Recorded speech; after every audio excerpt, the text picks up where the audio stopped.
Maskavai ir visdārgākā aizsardzība pasaulē, taču 17. maija rītā šī aizsardzība neko nelīdzēja.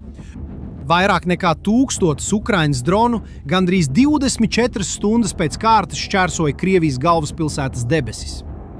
Deg rafinērijas, iznīcināts raķešu rūpnīcas, paralizēts lidostas, un tas nebija veiksmes jautājums, tā nebija brutāla spēka izmantošana. Tā bija rūpīgi izplānota operācija, kas tika veidota soli pa solim, un kad sapratīsi, kā tā darbojās, tu sapratīsi, ka šis karš ir pārgājis jaunā līmenī.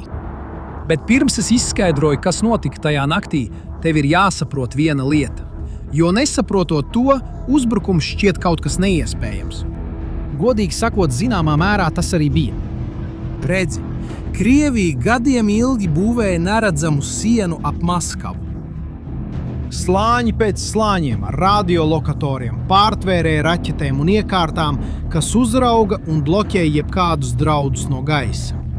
Izvietoti Gradzenā ap galvaspilsētu.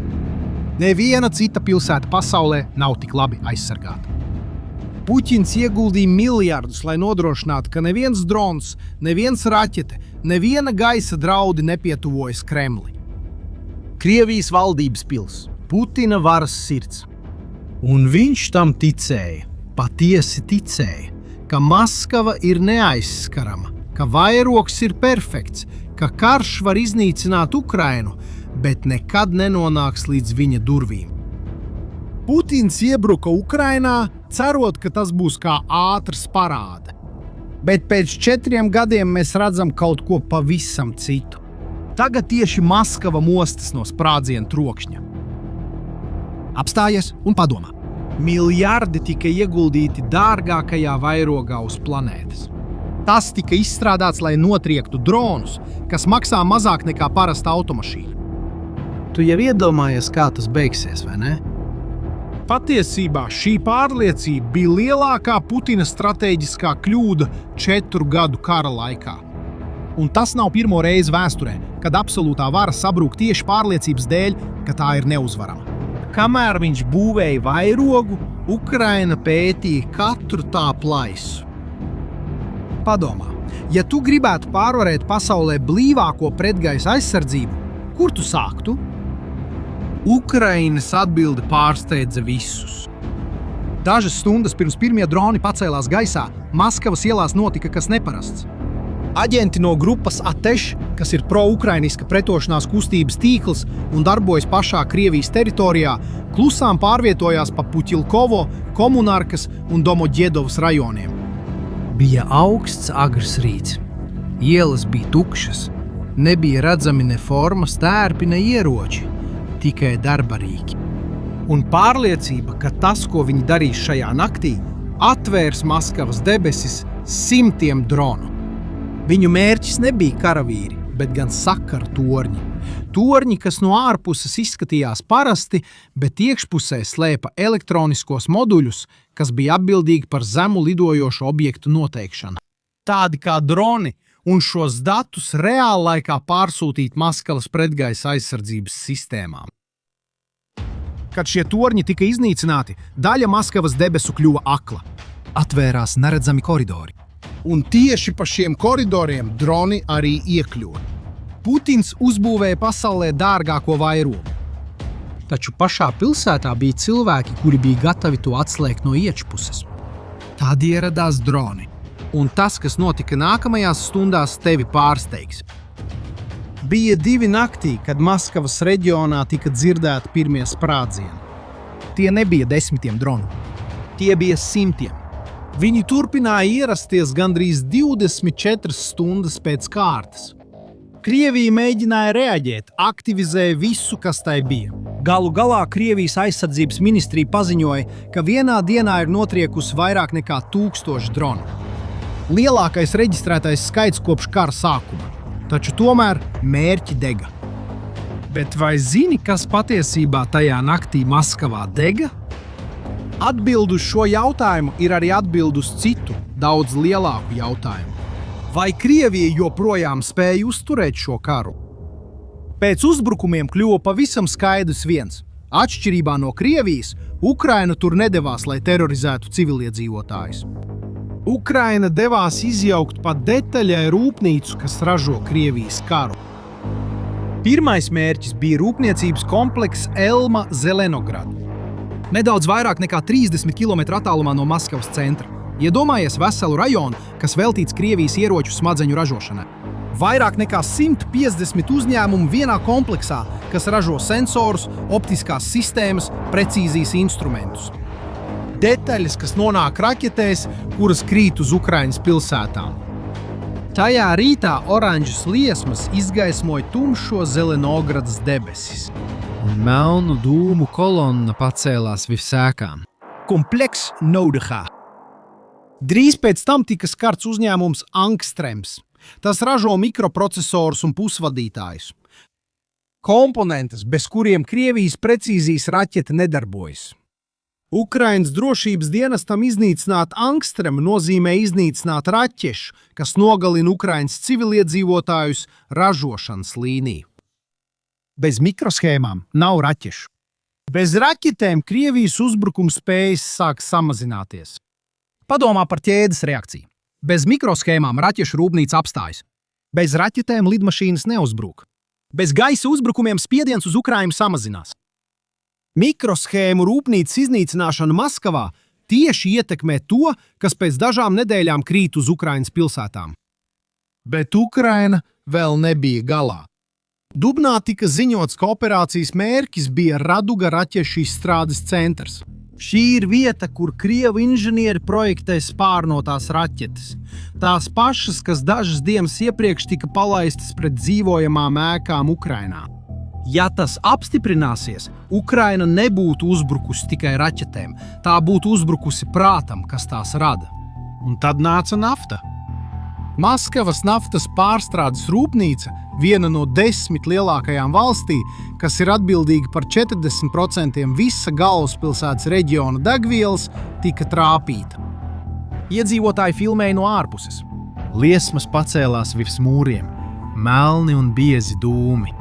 Izplatoties pāri horizontam, Maskavas debesis nakts vidū bija iekrāsotas oranžā un palēkā krāsā. Solnečnogorskas degvielas iekraušanas stacija, kas apgādā gan frontes līnijas, gan eksporta termināļus, arī tika iznīcināta. Uguns Maskavā nebija simboliska, tā bija ķirurģiska.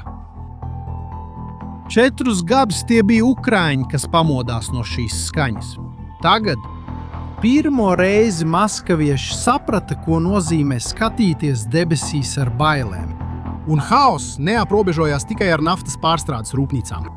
Vnukovas un Šeremekjevas lidostas, 2 no lielākajām Krievijā, tika slēgtas uzbrukuma laikā. Gandrīz 300 reisu tika atcelti vai aizkavēti. Dronu atlūzas nokrita netālu no Šeremekjevas. Uz dažām stundām Maskava bija paralizēta. Izolēta, paralizēta, skatoties uz savām debesīm liesmās. Un šeit ir skaitlis, no kura Krievijas valdība baidās vairāk nekā no jebkura drona. Pirmajos 2026. gada mēnešos Krievijas naftas un gāzes ieņēmumi samazinājās par 47%. Ukrainas uzbrukumi ir samazinājuši par 40% naftas daudzumu, ko Krievija spēja pārdot pasaulē. Rafinēšanas jauda ir nokritusies līdz zemākajam līmenim kopš 2009. gada. Paša Krievijas valdības amatpersonas jau privāti brīdināja Putinu par finanšu krīzes risku vēl šogad. Nauda, kas apmaksā karavīrus, raķetes un karu, izsīkst, un katra naftas pārstrādes rūpnīca, ko Ukraina iznīcina, nozīmē vēl vienu mēnesi, kurā Putins nespēja finansēt karu. Bet ir viens brīdis tajā naktī, kas visu apkopo un ko Krievijas mēdī mēģināja noslēpt. Haosa vidū Maskavas iedzīvotāji nofilmēja sprādzienu, kas trāpīja dzīvojamai ēkai. Ir redzams caurums fasādē, iznīcināti logi, ģimenes panikā. Krievijas valdības stāstījums bija tūlītējs. Ukrainas drons, terorakts, pierādījums tam, ka Ukraina nogalina civiliedzīvotājus. Taču attēli pierādīja pretējo. Video ierakstos ir skaidri redzams brīdis, kad pašu Krievijas pretgaisa aizsardzības sistēmas raķete, kas tika palaista, lai mēģinātu notriekt Ukrainas dronus, novirzās no mērķa un trāpa ēkā. Jā, Krievija bombardēja pati sevi. Aizsargs kļuva par draudu, vairogs pārvērtās par nazi. Sistēma, kas tika izveidota, lai aizsargātu savus pilsoņus, bija tā, kas viņus uzbruka. Kremlis var pat melot par to, kas notika, bet video ir tur, lai visi to redzētu. Šāds ir Krievijas pretgaisa aizsardzības stāvoklis šodien. Tā ir tik pārslogota, tik dezorientēta, ka sāk kļūt bīstama pašiem cilvēkiem, kurus tai vajadzētu aizsargāt. Un Ukraina to zināja, jo šīs uzbrukums neradās vienas nakts laikā. Kopš 2022. gada Ukraina īsteno stratēģiju, kuru nedaudzi pamanīja, kamēr tā notika. Gaisa aizsardzības sistēma iznīcināta šeit. Radars iznīcināts tur. Sakaru tornis Novgorodā, elektroniskais modulis Sverdlovskā. Katrs mazais trieciens izolēts, gandrīz neredzams virsrakstos. Taču katrs trieciens atstāja ar vien lielāku caurumu Krievijas vairogā. Kad pienāca laiks uzbrukt Maskavai, Ukraina vairs neimprovizēja. Tā izmantoja karti, ko bija zīmējusi 3 gadus. Kāds militārais analītiķis, ar kuru runāja laikraksts Kyiv Independent, ļoti precīzi rezumēja notiekošo sakot: Ukraina iegūs spēju radīt tāda veida sāpes, uz kurām Krievija nebija gatava. Un šī spēja nepazudīs. Kamēr Maskava dega, Ukraina vienlaikus uzbruka Belbekas aviobāzei okupētajā Krimā. Iznīcināta pretgaisa aizsardzības sistēma. Iznīcināts angārs ar radariem. Arī iznīcināts gaisa satiksmes kontroles tornis. Loģika bija nežēlīga un precīza. Kamēr Krievija raudzījās uz Maskavas debesīm, Ukraina vienlaikus iznīcināja vēl citas aizsardzības sistēmas citur. Putins tagad saskaras ar neiespējamu izvēli. Viņam jāizlemj, vai pastiprināt Maskavas aizsardzību un vājināt Krimu, vai aizsargāt Krimu un atstāt galvaspilsētu neaizsargātu. Tā ir kā pārāk īsa sega. Ja pavelc vienā pusē, otrā paliek atsegta. Lai kuru ceļu viņš izvēlētos, viņš kaut ko zaudēs. Tagad Vladimirs Putins saskaras ar kaut ko vēl sliktāku nekā pats uzbrukums. Neskaidrība. Viņš nezin, kad notiks nākamais uzbrukums, nezin, kurš būs mērķis, nezin, vai diversanti jau gatavojas citā pilsētā. Šai neskaidrībai ir psiholoģiska un stratēģiska cena, kas neparādās nevienā ziņojumā, bet tā patērē resursus, paralizē lēmumu pieņemšanu un no iekšpuses grauj vadību. Tūlīt pēc tam Volodimirs Zelenskis uzrunāja sabiedrību, un viņš savos vārdos bija ļoti tiešs. Viņš nosauca uzbrukumu par pilnīgi taisnīgu. Viņš teica, ka droni lidoja vairāk nekā 500 kilometrus, šķērsojot lielāko Krievijas pretgaisa aizsardzības koncentrāciju. Un viņš noslēdza ar vienkāršu frāzi: Mēs skaidri sakām Krieviem, jūsu valstī ir jāizbeidz šis karš. Mēs sākām šo video sakot, ka Maskava bija neaizskarama. Tagad jūs zinat, ka tā nekad nav bijis. Šie uzbrukumi nebija tikai atriebība. Tā bija demonstrācija. Un ukraiņiem, kuri jau vairāk nekā 4 gadus dzīvo zem bombardēšanas, tam ir savs nosaukums. To sauc par līdzsvaru.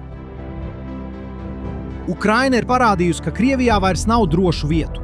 Nav nevienas aizsargātas naftas pārstrādes rūpnīcas. Nav raķešu rūpnīcas, kas būtu pietiekami tālu. Nav neaizskarams galvaspilsētas. Un to visu viņi paveic ar droniem, kas maksā mazāk nekā parasta automašīna. Ražoti rūpnīcās, kas pirms 4 gadiem pat neeksistēja. Tāds tagad ir karš. Tas vairs nav tikai par ierakumiem Ukrainas austrumos. Tas ir par to, kurš izturēs ilgāk. Un pirmo reizi kopš konflikta sākuma vēji sāk pūst citā virzienā. Pēc dažiem gadiem, kad šo karu pētīs. 2024. gada 17. maija rīts parādīsies kā brīdis, kad kļuva skaidrs, ka neviena valsts, lai cik spēcīga tā būtu, nav pasargāta no sekām, uzsākot karu, kur tā nespēja uzvarēt. Tagad es gribu zināt tavu viedokli. Vai tu tici, ka Putins vēl joprojām var atrast kādu stratēģisku izeju šajā karā, vai arī viņš jau ir zaudējis kontroli pār situāciju? Atstāj savu atbildi komentāros. Ja šis video tev parādīja kaut ko, ko ziņu raidījumi nerāda, padalies ar kādu, kam tas jāredz. Uz tikšanos nākamreiz!